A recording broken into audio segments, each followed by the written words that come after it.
Hey everybody, this is Peter and welcome to the show today. Today I'm going to be making a very easy Tuscan bread for you. It's simple to do and wait till the end because I'm going to show you a couple of things that I do at the very end that's going to really pick this bread up to notches unknown. Are you ready? Yeah, me too. Let's go.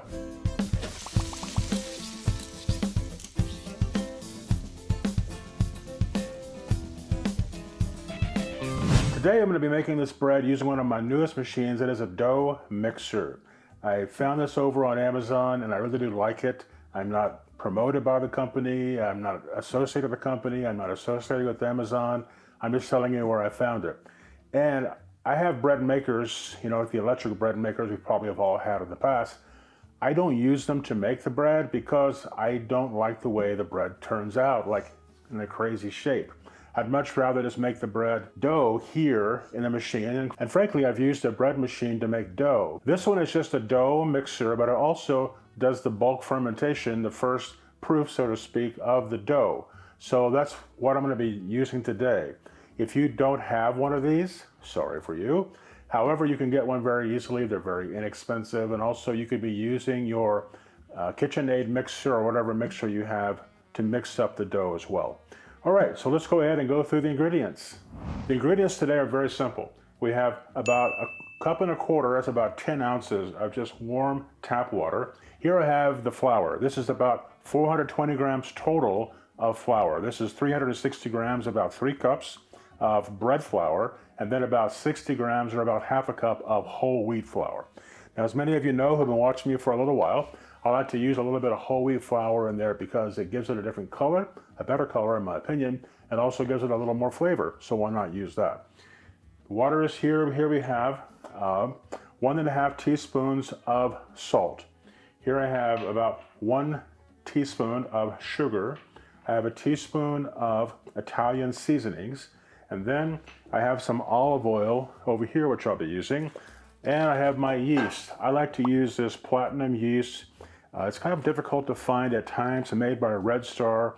It also has a dough conditioner in the yeast, which I found to be very good. So this is the type of yeast that I'll be using, and I'm using 1 packet such as this in the mix. Okay, let's start putting all these things together. First of all, we're going to take and put our water. That's 10 ounces of water. Next, I'll be putting in the salt, sugar, and spices.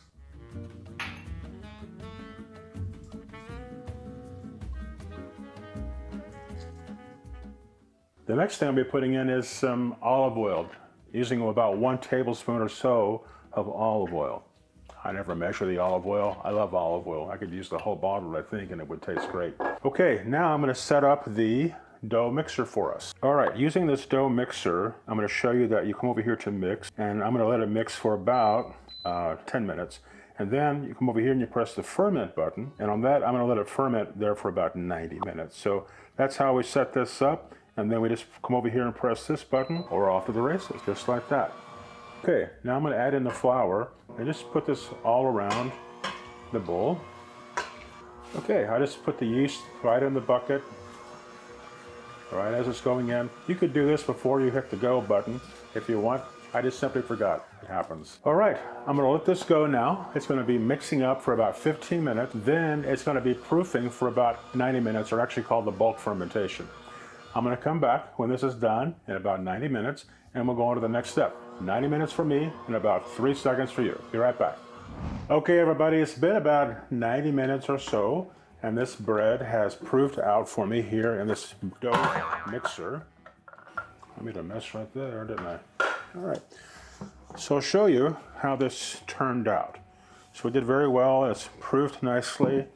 And so now what I'm going to do is put a little flour here on my surface, and I like to work with the silk pad, as you know. Just spread some flour out there.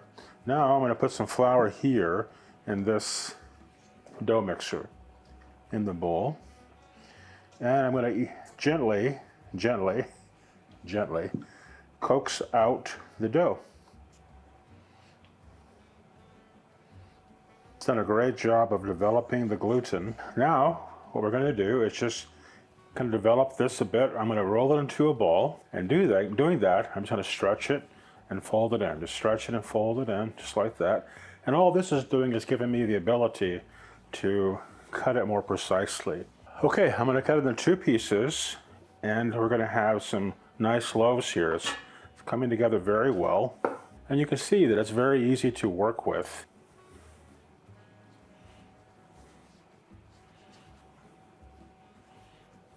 Just rolling it up like that into like a cylinder shape. Simple, right? Really, really simple. All right, now so what I'm going to do is allow this to go ahead and do its second proof, and it's going to sit here for about 45 minutes. I'm going to wrap it in plastic, put a kitchen towel on top of that to kind of keep it warm. And then also I went ahead and turned on the oven to 400 degrees and let the oven start to preheat. Now you'll also see that I have the baking stone in there as well, and you'll see on the side it has like a metal pan, and that's where I'll be putting some water, which will help us develop some steam and help us develop a nice crust on the bread. So I'll be back now in about 45 minutes for me and about 3 seconds for you. Be right back. Okay, my friends, we're ready to go on to the next step, and let me show you that the bread has really gone through its second proof and it looks truly fantastic. Love the way that it looks. Now, one of the things you want to do is before you put the bread in the oven is we're going to score the bread. I'm just using a pair of scissors. I'm just going to cut some gashes. Don't cut all the way, almost to the edge, and you want to go down about 1/2 inch or so. Now I'm just using a large spatula and moving the dough over to the parchment paper. Now the last thing I like to do to bread is put a little decoration on it, so I'm going to use one of these sifters and just scoop in a little bit of flour, and then very, very lightly, just try to go on the sides of that. This is completely optional, and it is just for decoration. Now the next step is I'm going to be sliding this into the oven, and I'm going to use about a cup of warm water, which I'm going to be pouring into that metal pan, that skillet that you saw into the oven a while ago. I'm going to do that as the very last step because that's going to create the steam, and I want to quickly shut the oven door and keep that steam into the oven, okay?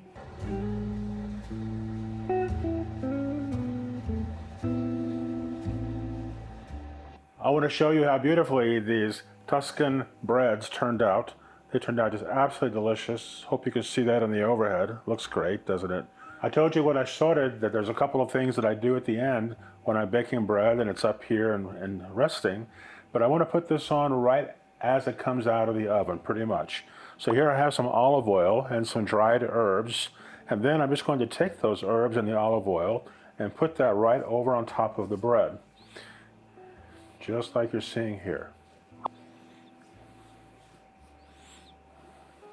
This olive oil and the dried herbs is really going to give us a lot of great flavor. Now, what I also do after putting on the olive oil is I take some salt. I'm just using pink salt, and I put this on top of the bread as well. Again, this salt is going to take it on to the next level.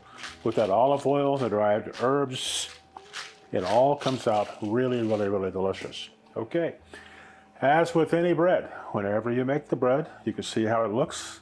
With the olive oil and the herbs there, looks fantastic, doesn't it?